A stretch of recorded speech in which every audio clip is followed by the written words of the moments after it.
Hi everyone, my name is Celine Fujikawa, and this is my final capstone presentation, Inafa'maolek in the Eye of the Storm, Centering Disability and Climate Resilience. Inafa'maolek in Chamorro value that translates to restoring harmony through mutual care. For this project, I wanted to explore how value shows up in real life, especially during disasters, and how disability-centered community care can guide us towards a more inclusive and just future for Guam.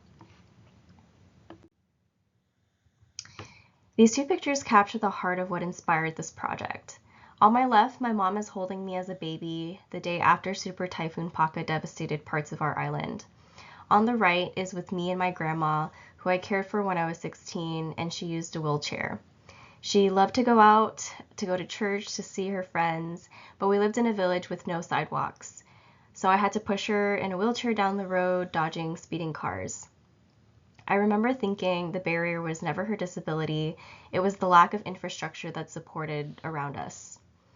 That really shaped my experience and how I understood accessibility and resilience, and it taught me that care work is deeply connected to how systems are or are not designed for our elders and disabled family members in mind. This project is my way of honoring her and others like her whose needs deserve to be the center of disaster planning. Natural disasters on Guam are becoming more intense and frequent because of climate change, but the impacts are not felt equally. People with disabilities are often included from disaster planning, not because they are vulnerable by default, but because the systems in place fail to account for their needs. This project matters because the community already holds solutions, like neighbors checking in, building ramps, sharing generators. These grassroots responses exist, but they are often undocumented and unrecognized in formal plans. This video was taken during Super Typhoon Mawar, by one of my interview participants, Hagen. It serves as a powerful reminder that when systems fall short, it is the community that shows up.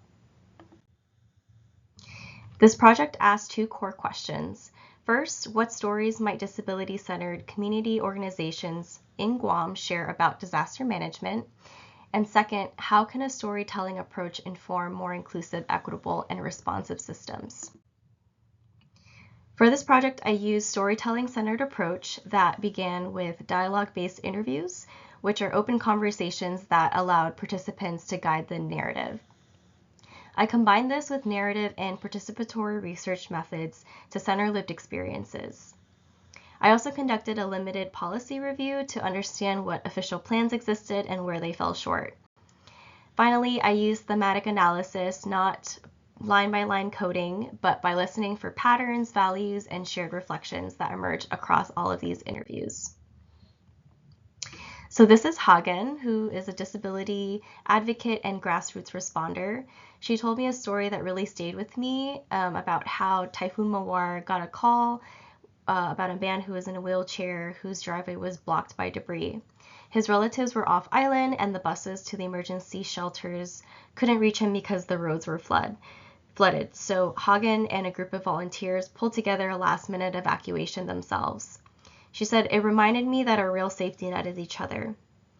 She also spoke about the weight of that responsibility and saying that we're often left out of the planning process, so we always end up having to make things work at the last minute.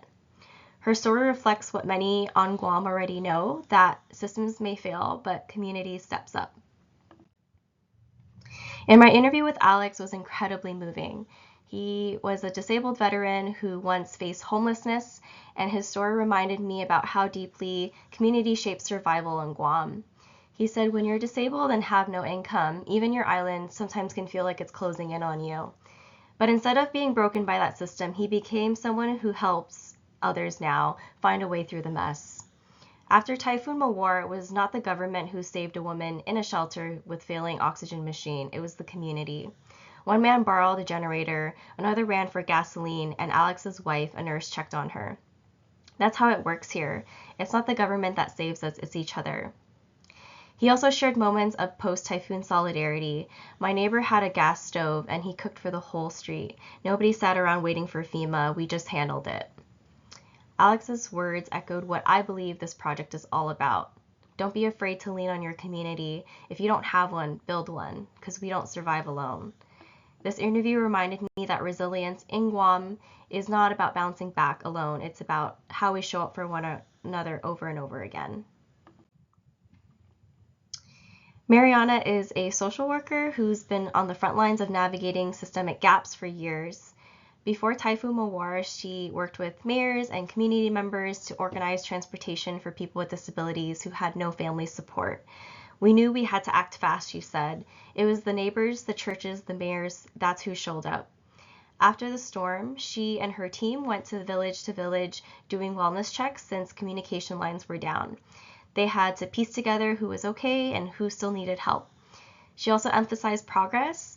One major win was using a community survey to begin collecting this data to open an adult center, and that was the first of its kind.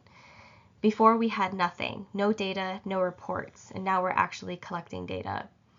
Her story reminded me that change happens from both directions, community effort and better systems working in tandem. As I deeply listened to these stories shared during the interviews, 5 key themes emerged, each deeply rooted in Chamorro cultural values and everyday lived experience. First, Inafa'maolek speaks of the collective care in restoring harmony.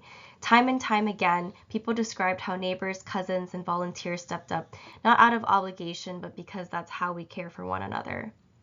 Chelu reminds us of the strength in interdependence. Instead of prioritizing independence like many Western frameworks do, these stories honored mutual support, where no one is seen as a burden and everyone has a role. Maolek Nazu, which captures the spirit of we'll make it work. From pushing someone in a wheelbarrow to sharing oxygen tanks, these informal solutions filled gaps that left by systems are often not designed for disabled folks. Todo y Tautau, or All the People, highlights how inclusion is already embedded in our cultural traditions. Whether through fiestas or church gatherings or shared meals, no one is left out. And finally, Guma. It reflects how change starts at the community level. Grassroots leadership like Hagen and Mariana and Alex continues to drive both practical support and policy advocacy, showing us that systems begins at home. What I learned from these interviews is that disaster management is not just about infrastructure or planning documents, it's about relationships, trust, and cultural care. Hagen told me we're left out of the planning process, so we end up always having to make things work at the last minute, and that's exactly what happened. Neighbors became first responders. Alex reminded me that disability is not always visible. From chronic illness to PTSD, systems often miss those who need help the most. And yet communities stepped up. He said, nobody sat around waiting for FEMA, we just handled it. These stories weren't just powerful, they were practical. They showed up how Chamorro values like Inafa'maolek already guided real disaster response. Through dialogue, not data alone, we saw that inclusive planning can happen and what it can look like, which is rooted in culture, relationships, and action. Thank you.